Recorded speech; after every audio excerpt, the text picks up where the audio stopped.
সালটা ছিল ১৯১৪। মিশিগানের হাইল্যান্ড পার্কে ফোর্ড মোটর কোম্পানির বিশাল কারখানায় চলছে ইঞ্জিনের গর্জন আর ধাতুর ঠোকাঠুকি। কিন্তু অ্যাসেম্বলি লাইনের নিচে ছিল এক ভয়াবহ সমস্যা, কর্মীদের ঘন ঘন চাকরি ছেড়ে চলে যাওয়া। ৯ ঘণ্টা কাজের পর সামান্য মজুরি পেয়ে শ্রমিকরা ক্লান্ত, হতাশ আর বারবার বদলাচ্ছিল। মডেলটি ছিল প্রকৌশলের বিস্ময়, কিন্তু সেটি তৈরির পেছনের মানুষগুলো ভেঙে পড়ছিল। হেনরি ফোর্ড বুঝলেন এটি কেবল যান্ত্রিক সমস্যা নয়, মানবিক ও অর্থনৈতিক সংকটও বটে। তার ভাবনা ছিল, যদি যারা গাড়ি তৈরি করে তারাই তা কিনতে না পারে, তাহলে বাজারই সীমাবদ্ধ হয়ে যাবে। শিল্প জগৎকে নাড়িয়ে দেওয়া সিদ্ধান্ত। জানুয়ারির এক সকালে ফোর্ড ঘোষণা দিলেন, প্রতিদিনের মজুরি হবে $5, অর্থাৎ প্রায় দ্বিগুণ। কাজের সময় কমে আসবে ৯ ঘণ্টা থেকে ৮ ঘণ্টায়।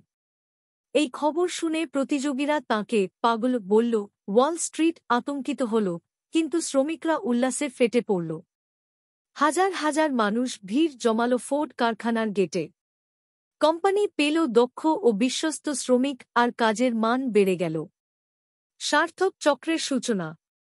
অল্প সময়ের মধ্যেই টার্নওভার কমে গেল, উৎপাদনশীলতা বেড়ে গেল, আর অ্যাসেম্বলি লাইন ফিরে পেল স্থিতিশীলতা। সবচেয়ে বড় পরিবর্তন ঘটল সমাজে। যে শ্রমিকরা মডেলটি বানাচ্ছিল, তারাই এখন তা কিনতে পারছিল।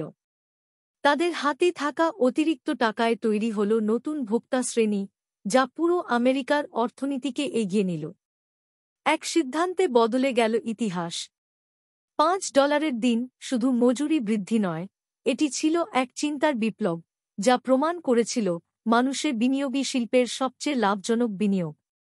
হেনরি ফোর্ড শুধু গাড়ি নয়, তৈরি করেছিলেন এক দৃষ্টান্ত, যে দৃষ্টান্ত আজও শেখায়, ন্যায্যতা আর মানবিকতা দিয়েই তৈরি হয় টেকসই সাফল্য।